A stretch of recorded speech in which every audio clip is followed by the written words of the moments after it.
murder mystery more than 1,000 miles away could bring answers to a Clarksville family nearly 30 years later. Good evening, I'm Vicki Yates. And I'm Rory Johnston. This is so fascinating. Las Vegas Metro Police uncovered the remains of two people from Lake Mead in Nevada earlier this month.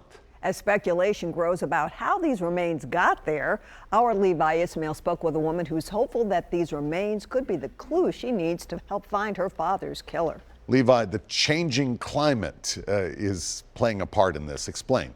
You know, Mother Nature has actually been the biggest detective in all of this, and probably the detective we needed all along, because dry conditions out west sent water levels plummeting at Lake Mead. Everyone seems to think this recent discovery is just a glimpse of what's to come. If that's the case, one woman tells us she wants investigators to remember there are families waiting for justice.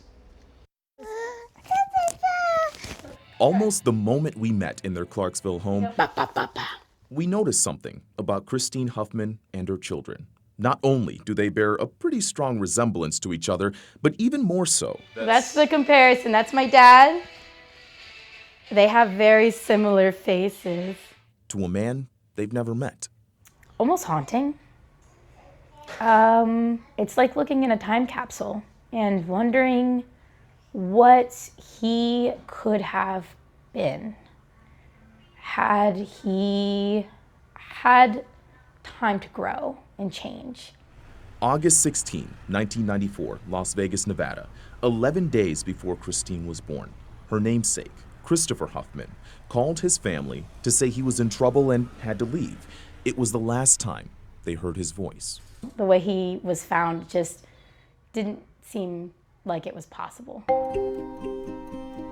As the story goes, a pair of fishermen spotted a metal trash can floating in Lake Mead. Attached to it was a cord, and on the other end, Christopher's body.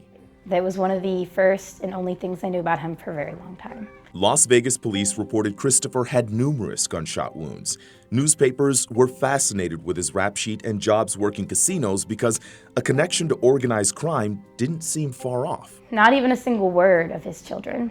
It wasn't until 2019, Many calls, emails, before police finally added Christopher's photo to their cold case website. Even now, it's a mugshot, and his age at the time of death is even wrong. like he was just a worthless criminal who didn't deserve any answers for his family. As leads dried up, so did the very place this all began. You see that ring around the edge? This is the lowest water levels have been at Lake Mead since the 1930s, a product of rising temps and perhaps the worst drought we've ever seen sweeping the West Coast. But without this, who knows how long it would take us to uncover what's below the surface. If the water level had not receded, we would never have found the person in the lake. This barrel washed up on shore just weeks ago with human remains inside. Investigators said the victim was shot sometime around the 1980s before their body was dumped. About a week later, some passerby spotted these bones not far from the lake. It feels connected. It does. Police have not found a connection between these cases, even though one of these victims was shot just like Christine's father.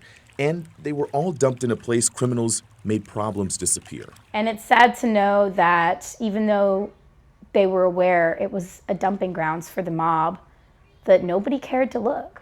The question, though, is could these bodies have been found sooner without Mother Nature's help? Police have said that there could be more clues to find as water levels continue to drop, but Christine says, why wait for them to surface? Her father was found more than 10 years after this other barrel may have already been dumped. The same barrel we've only just discovered, so it's likely there's much more out there we may not know.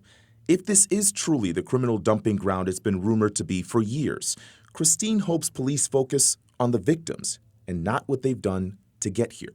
I care about those cases and then paying attention and giving answers to the people who deserve them. Police told us no case is forgotten. Words they count on in this home thousands of miles away and maybe countless others. If not for the justice it brings, then maybe for the stories they hope to one day tell of the man they never knew, but see every day. It is like a shadow, and the closer I get, I'm just not getting any closer. Las Vegas Metro Police told me it makes no difference if the victim has a criminal past or not. Their goal is to find out what happened and who was involved. Really fascinating to see Lake Mead dropping. Do you know if they have any plans to maybe send divers into the lake? You know, these guys haven't told us one way or another, actually. They say that right now their focus is just to investigate these cases with any new technology that comes along. And they do plan on trying to communicate better with some of these families to see if they can get some, possibly any new tips that might come forward that could lead them in the right direction. All right, Levi, thank you.